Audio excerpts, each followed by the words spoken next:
welcome back to the Ava Avenue. It's your girl Ava here. If you're not a part of the fan band, be sure to hit that subscribe button. Also hit the notification bell so you're notified every single time your girl uploads a new video. And be sure to show the video some love with a thumbs up.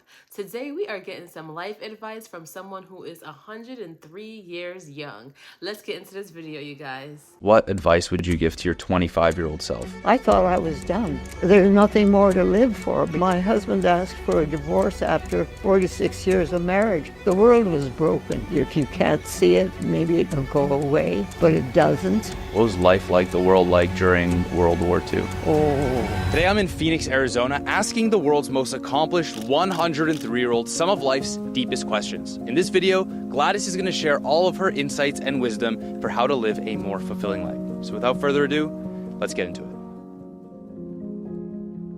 How old are you, for people who don't know? 100 and almost 3. Almost 104. I was cheating. You're cheating, yeah. So many, it's hard to count, right? What does it feel like to be turning 104? Absolutely amazing. See, I can't even remember what it is because it's just another day. It's an amazing experience to be alive at this point. I'm in awe. You're almost 104, so you were born in 1920? Is that it? Yes. It was at the end of World War I, and then I went to medical school during World War II. I've been through all the rest of this stuff. What was life like, the world like during World War II? Every day there was something that was scary, something that had happened. The world was broken. It was totally broken.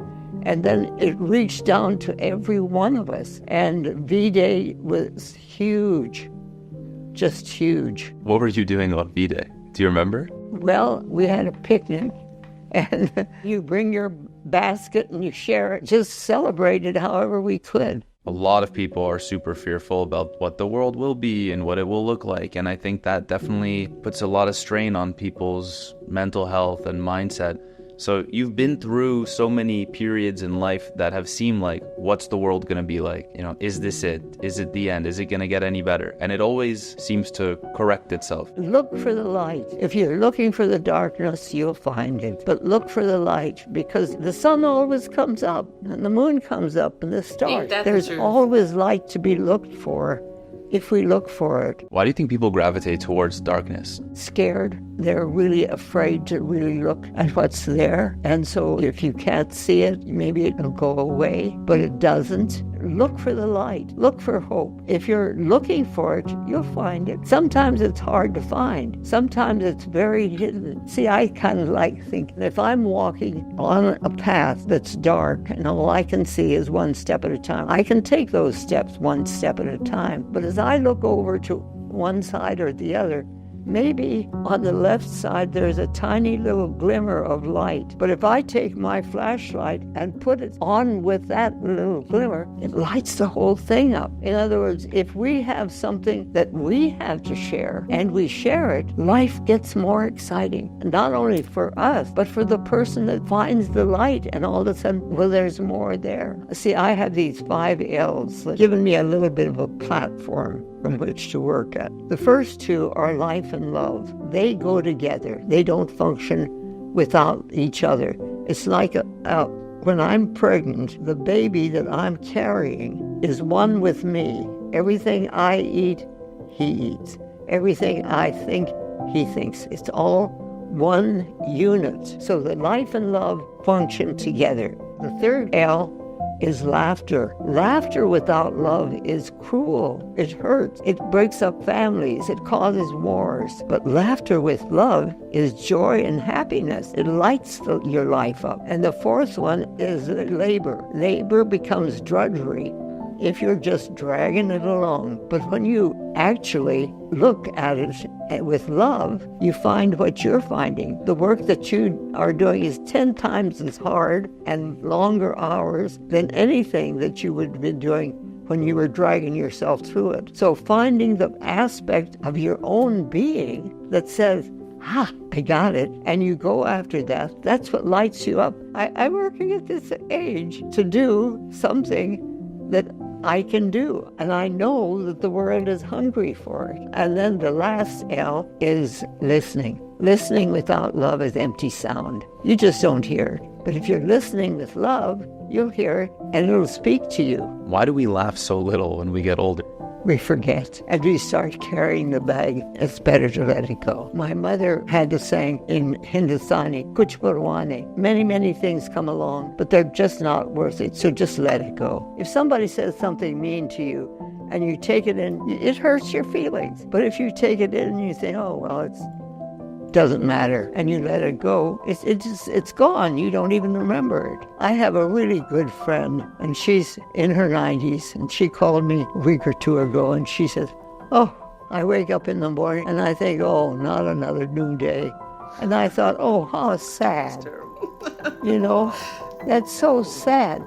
I wake up and think, wow, what am I supposed to do today? And the sun comes up. What do you think is the difference between someone who lives to, let's say, in their 80s versus someone who can extend their life and get to where you are? Well, I've found that I have a purpose and I have a message. When you find what it is that makes you excited and keeps your life force going, it keeps going. I don't know why I live this long, except I know I still have something to say.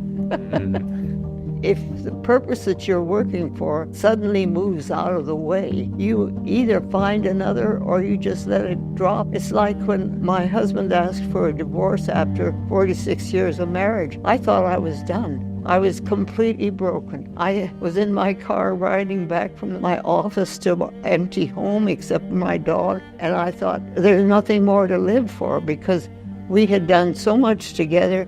We'd created the American Holistic Medical Association, had 6 kids and all this stuff. And then he asked for a divorce. And I felt like I was just in limbo. How old were you at the time of the divorce? How old was I, John? 70-something. What happened? Oh, he found somebody. At I knew the it. 70s? How do you move forward?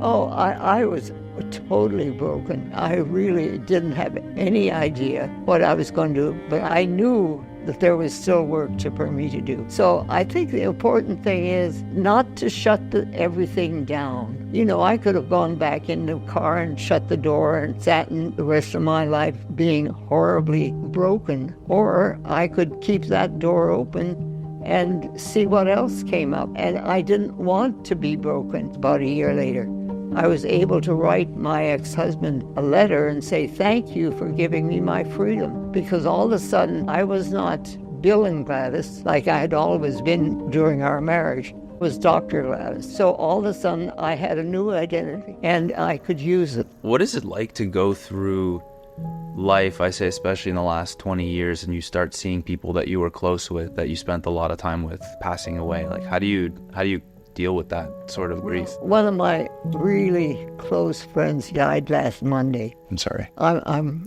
missing him. I'm missing him, but nothing can take away my memories of what we did. I have this place called Memory Lane, and anytime I choose, I can go down Memory Lane, and nobody can take that away from me. The people that I have loved, even the little people when we were children, they are still part of my memory lane. They're as real as anything because they're in my thoughts, and I can call them back. All of my siblings are gone. Finding people my age would be kind of an interesting thing. If there are any out there, let me know.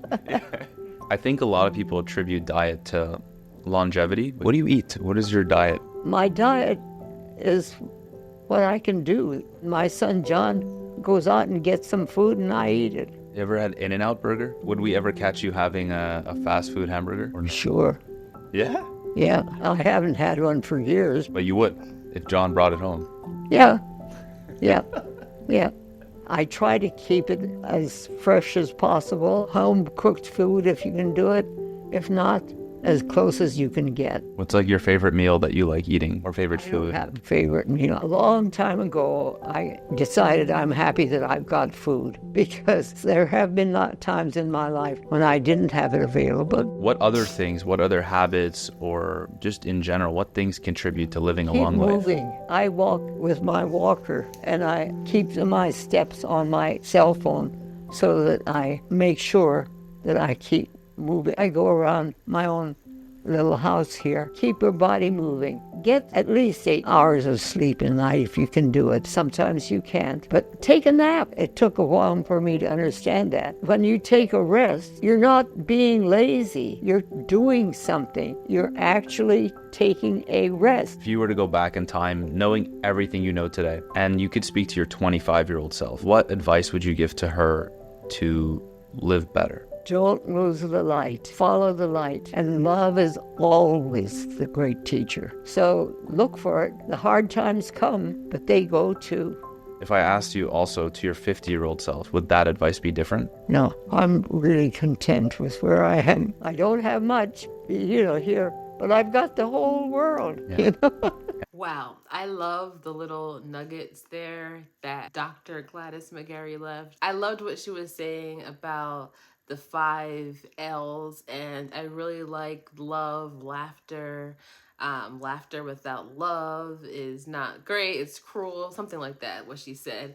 And also listening is important, but I think her main thing here, her main point that she was trying to get across is love. And I like what she said about good times are always gonna come, always look for the light, and bad times will be here, but they're gonna go too. And instead of looking for darkness, look for the light. I know that was like all mumble jumbled together, but you guys know what I mean. Always look for the light, and there's always going to be bad times, but those bad times are going to pass. And instead of looking for darkness, look at the positive in life.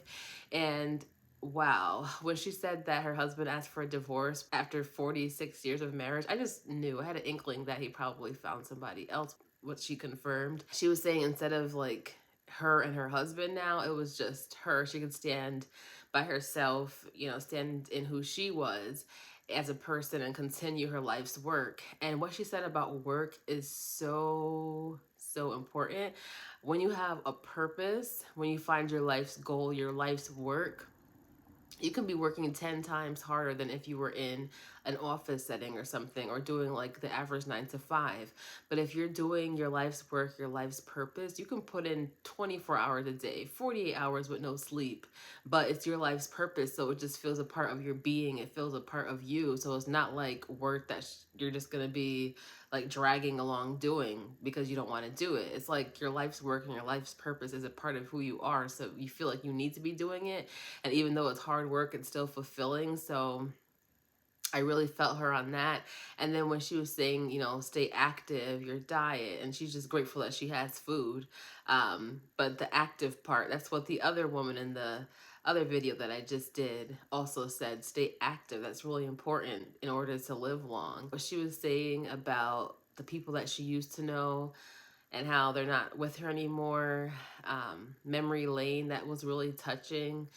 She still is blessed, or was blessed, to still have her memory at 103, almost 104 years old, where she could go back to memory lane in the back of her mind and think about all those people that she loved while they were here on earth. Think about those people who are no longer here. She still had those loving memories, and all her siblings were gone. So she had her 6 kids, which I'm sure helped her in her life not to be lonely. She said her son went out and got her food. So it seems like she had a really, really full life. And this video just gave us so much wisdom. And I'm definitely going to keep some of those things that Gladys said in this video in mind. And thank you so much, Gladys, for doing that interview. It's going to be here for us to keep those little nuggets of wisdom that you left for us. So what did you guys think about this video? Let me know in the comment section below. Do you guys have any life advice that you've learned from someone who's been around for a long time? Share it in the comment section. Again, be sure to become a part of this fandom if you're not a part of this wonderful family yet. Thank you so much for watching, and I'll see you in the next video. Later!